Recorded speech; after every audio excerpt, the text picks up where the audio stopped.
Hello বন্ধুরা, আসসালামু আলাইকুম। কেমন আছেন সবাই? শামুস কিচেনে আরও একবার আপনাদের স্বাগত জানাই। তো আজকে আমি নতুন একটা রেসিপি নিয়ে আসলাম। আজকে আমি পটল আর টমেটোর একটা ভর্তা বানাবো, দারুণ স্বাদের হয়ে থাকে। তো আশা করছি আজকের রেসিপিটা আপনাদের ভালো লাগবে। পটলের ভর্তা করার জন্য এখানে আমি পটল নিয়ে নিলাম। পটলগুলোকে আমি উপরে যে একটা স্কিন থাকে সেটা আমি ফেলিনি, উপর থেকে জাস্ট চাকু দিয়ে আমি চেঁচে দিয়েছি। আর আমি 2 টুকরা করে কেটে নিয়েছি, আপনারা দেখে নিশ্চয়ই বুঝতে পারছেন। আর 2টা আমি টমেটো নিয়েছি। এইভাবে পটলের ভর্তা করলে কিন্তু খুবই ভালো লাগে খেতে। তো এখন আমি পটলগুলোকে ভেজে নেব। তো এখানে সামান্য পরিমাণে আমি হলুদের গুঁড়ো দিয়ে দিচ্ছি,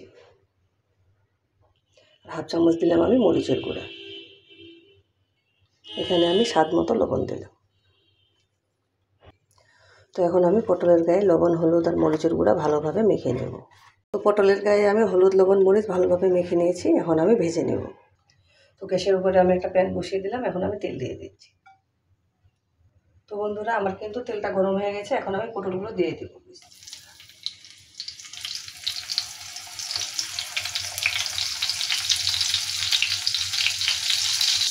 তো পটলটা আমি একটু দিয়ে দিলাম ভাজতে। এখন আমি একটা ঢাকনা দিয়ে দেব।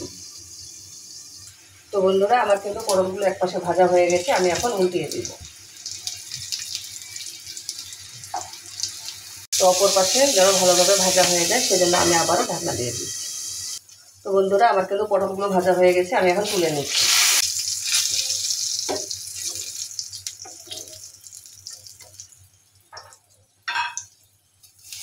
এভাবেই আমি বাকি পটলগুলো ভেজে নিচ্ছি। তো বন্ধুরা, বাকি পটলগুলো আমার ভাজা হয়ে গেছে। এখন আমি পটলগুলো তুলে নিচ্ছি।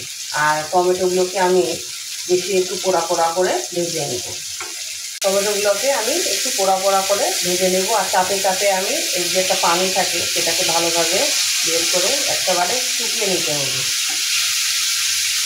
তো বন্ধুরা, আমার কিন্তু টমেটোগুলো একেবারে পোড়া পোড়া হয়ে গেছে। এখন আমি এগুলোকে তুলে নেব। একটা পেঁয়াজ কেটে নিয়েছি। তো পেঁয়াজটাকেও আমি হালকা লাল করে ভেজে নেব। আমার পেঁয়াজটা ভাজা হয়ে গেছে। সেখানেই আমি কয়েকটা শুকনো মরিচ দিয়ে দিলাম।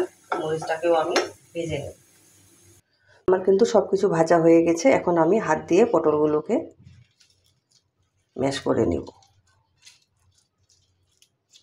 এভাবে ভেজে পটল ভর্তা করলে কিন্তু খেতে অসাধারণ লাগে। পটল কিন্তু অনেক রকমভাবেই ভর্তা করা যায়, কিন্তু এভাবে ভেজে করলে কিন্তু এর স্বাদটা অনেক গুণ বেড়ে যায়। তো বন্ধুরা, আমার কিন্তু পটলগুলো ম্যাশ করা হয়ে গেছে। এখন আমি টমেটোগুলোকেও গলিয়ে নেব। এভাবে পটলের সাথে টমেটো দিয়ে ভর্তা করলে কিন্তু খেতে খুবই ভালো লাগে।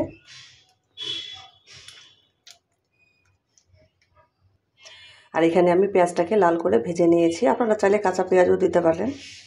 তো আমি এখন মরিচটাকে কষলিয়ে নেব। তার জন্য আমি এখানে সামান্য পরিমাণে লবণ দিয়ে দিলাম।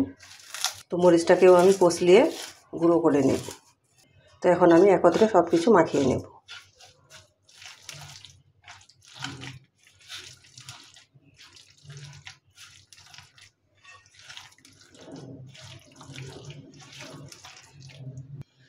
তো আমি এখানে এখন কিছু ধনিয়া পাতা দিয়ে দিচ্ছি। আমি এখানে সামান্য পরিমাণে সরিষার তেল দিয়ে দেবো। ভর্তা মানেই কিন্তু সরিষার তেল। সরিষার তেল না দিলে কি ভর্তা হয় বলেন তো? তো সরিষার তেলটা দিয়ে আমি আবারও ভালোভাবে মেখে নিচ্ছি। আর আপনারা এই সময় লবণটা চেক করে নেবেন, যেহেতু আমরা পটল ভাজার সময় লবণ দিয়েছি। তো লবণটা একটু বুঝে অ্যাড করবেন।